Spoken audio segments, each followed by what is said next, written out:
చిగురించబోతుంది. గొప్ప దినాలు నువ్వు చూడబోతున్నావు. నీ యేసుకు సమస్తము సాధ్యమే. గుడ్ మార్నింగ్ దేవుని ప్రియ కుమారుడు, గుడ్ మార్నింగ్ దేవుని ప్రియ కుమార్తె, special good morning to you. ఈ ఉదయాన్న దేవుడు మానవుని చేసిన తర్వాత మానవుని తప్పిదము, మానవుడు చేసిన ఒక తప్పు సృష్టిలో తిరిగి మళ్ళా మానవుని భూమి కలిపినట్లు చేసేసింది. దేవుని లేఖనాల్లో ప్రసంగి 12వ అధ్యాయము 7వ వచనం ఈ విధంగా ఉంది, మన్ను అనేది వెనుకటికి మరలా మన్ను అయిపోతుందని. నిజంగా ఈ దేహము, మనకి ఇవ్వబడిన దేహం అంతా కూడా మట్టి నుంచి తీయబడింది. నిజంగా మట్టి నుంచి మనం తయారు చేయబడ్డాం. అందుకనే మట్టి నుంచి తయారు చేయబడిన మనల్ని దేవుడు తన స్వరూపం ఇచ్చి తన పోలిక చూపును చేసినప్పుడు తన జీవాయువును ఊది ఒక మనిషిగా మనల్ని, ప్రాణాత్మగా మనల్ని చేశాడు. సంగమ జాగ్రత్తనంటే దేవుడు మనల్ని మట్టి నుంచి నిర్మించిన తర్వాత మట్టి బొమ్మని, లేకపోతే మట్టి నుంచి ఒక బొమ్మగా చేసి అందులో తన జీవాయువు ఊదడం వల్ల మనలో ఆత్మ ప్రారంభమైంది. మన శరీరం అంతా కూడా ఇప్పుడు కనిపిస్తున్న దేహముగా మారిపోయింది. ఆ మట్టి కాస్త, ఆ బొమ్మ కాస్త దేహముగా, మనిషిగా దేవుడు మార్చాడు.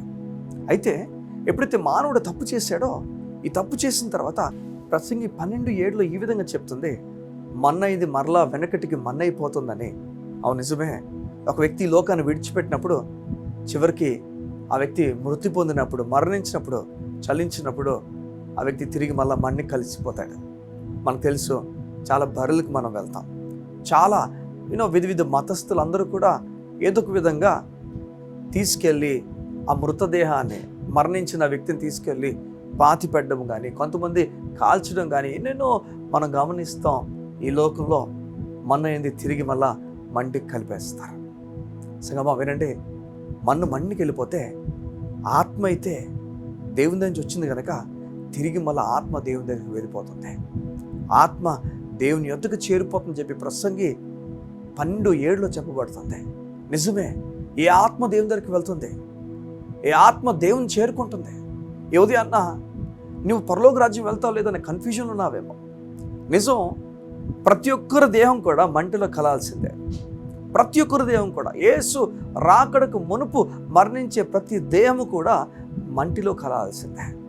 కానీ ఆత్మల విషయానికి వచ్చినప్పుడు మాత్రము ఏ ఆత్మ పరలోకం చేరుతుంది, ఏ ఆత్మ నరకం చేరుతుందని మాత్రం ఆ డివిజన్, ఆ విభజన దేని బట్టి తెలుస్తుందంటే దేవుని వాక్యము, లేఖనాలు బట్టి తెలుస్తున్నాయి. ఎవరైతే యేసు ప్రభు దేవుడని, ఎవరైతే యేసు ప్రభు ద్వారా పాప క్షమాపణని, ఎవరైతే యేసు ప్రభు ద్వారా ఉచితంగా నీతి ఇవ్వబడిందని, ఎవరైతే యేసు ప్రభు ద్వారా పరలోక రాజ్యం అని, ఆయనే మార్గము, సత్యము, జీవమని నమ్ముతారో ఆ నమ్మకం ద్వారా ఒక వ్యక్తి పరలోక రాజ్యం వెళ్తాడు. చాలామంది ఏమనుకుంటారంటే ఈ లోకంలో, నేను మంచి పనులు చేస్తాను, నేను ప్రయాసపడతాను, నేను ఆ మూల నుంచి ఈ మూల వరకు మంచి చేసుకుంటూ వెళ్ళిపోతానని చెప్పి అనుకున్న వ్యక్తి పరలోక రాజ్యం వెళ్ళటం. ఈ లోకంలో దాన ధర్మాలు చేసిన వ్యక్తి పరలోక రాజ్యం వెళ్ళటం. మరి ఎవరు వెళ్తారు? ఎవరైతే యేసు ప్రభువే దేవుడని, నేను పాపిని, నేను చెడ్డవాడిని, నా పాపం నిమిత్తం ఆయన మరణించాడు, నన్ను పాపం నుంచి విడిపించాడు. అవును, నిజము, యేసయ్య మన పాపముల గురించి మరణించాడు. అవును, ప్రతి మనిషి కూడా పాపి అని దేవుని లేఖనాలు తెలియజేస్తాయి. లేఖనాలు మాత్రమే కాదు, కానీ ఈ లోకంలో అందరూ చెప్పే ఒక మాట ఏదంటే ప్రతి ఒక్కరూ తప్పు చేసిన వారని. ఇలా ప్రతి మానవుడు తప్పు చేస్తే మానవుడు ఎక్కడికి వెళ్తాడు? ప్రతి మానవుడు తప్పు చేసిన వాడైతే నరకానికి వెళ్ళిపోవాలి. అయితే బైబిల్ చెప్తున్న ఒక మాట ఏదంటే యేసు ప్రభు మన పాపం నిమిత్తం మరణించాడు.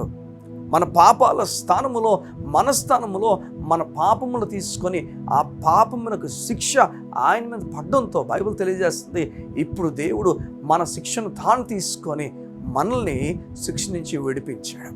యేసునందు నువ్వు విశ్వాసం ఉంచితే దేవుని లేఖనాలు నీకు చెప్తున్నాయి, నీ శిక్ష యేసు ప్రభు తీసుకొని నీకు ఆయన స్థానమును ఉచితంగా ఇస్తున్నాడు.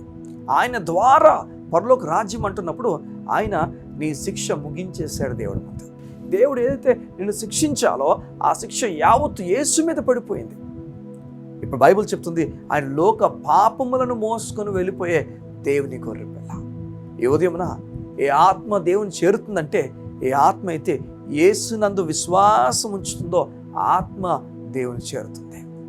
ఆయన ద్వారా పాపక్షమ అవును, నువ్వు క్షమించబడ్డావు. నీవు నీ ఆత్మ దేవుణ్ణి చేరాలని కోరితే నువ్వు నమ్మాలి, యేసు దేవుడని నమ్మాలి, యేసు ద్వారా పాపక్షమాపణ నమ్మాలి. ఈ నమ్మకము నీ జీవితాన్ని పరలోకం వైపు నడిపిస్తుంది. అవును, నిజమే. ప్రతి వ్యక్తి దేహము కూడా తన శరీరము ఖచ్చితంగా మట్టిలో కలిసిపోతుంది. కానీ ఆత్మ మాత్రము ఎక్కడికి వెళ్తుందో ఎవరు చెప్పలేరు. కానీ దేవుని లేఖనాలు చెప్తున్నాయి, యేసునందు విశ్వాసం ఉంచితే నిజం, యేసునందు నీవు విశ్వాసం ఉంచితే నీ విశ్వాసం వలన నీవు పరలోక రాజ్యం వెళ్తావు. క్రియలు బట్టి కాదు, మంచి పనులు బట్టి కాదు, విశ్వాసం వల్ల.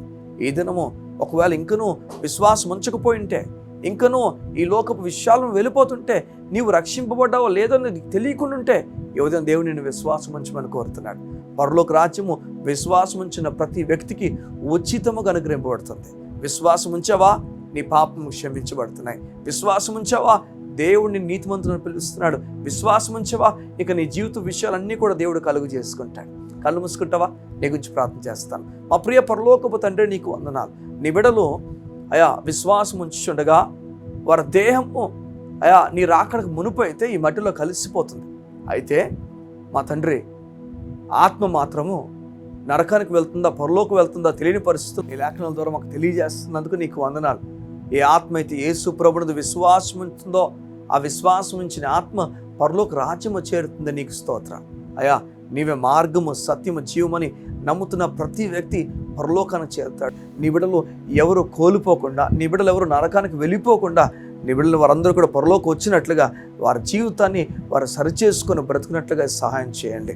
ఈ లోకపు విషయాల కొరకు వారు వెళ్ళిపోకుండా నీ కొరకు బ్రతికి, నీవు వారి దేవుడు అని నమ్మి, నీవే మార్గం అని నమ్మి నీ పరలోకానికి నీవిచ్చే రాజ్యంలో అడుగుపెట్టినట్టుగా సహాయం చేయండి. నీ బిడ్డల జీవితం గురించి, వారి భవిష్యత్తు గురించి, వారి కార్యాల గురించి, వారు ఈరోజు చేయబోతున్న ప్రతి పని గురించి నేను ప్రార్థన చేస్తాను. నీ కృప చేత నీ బిడ్డలు నడిపించుమని కోరుతూ యేసయ్య నామమున ప్రార్థించుచున్నాము తండ్రి. ఆమేన్, ఆమేన్, ఆమేన్. దేవుని ప్రియ కుమారుడా, దేవుని ప్రియ కుమార్తె, నీకు నెమ్మది కలుగును గాక. నెమ్మదిగా ప్రభు చూడు, గొప్ప కార్యాలను చూస్తాం. God bless you. See you tomorrow.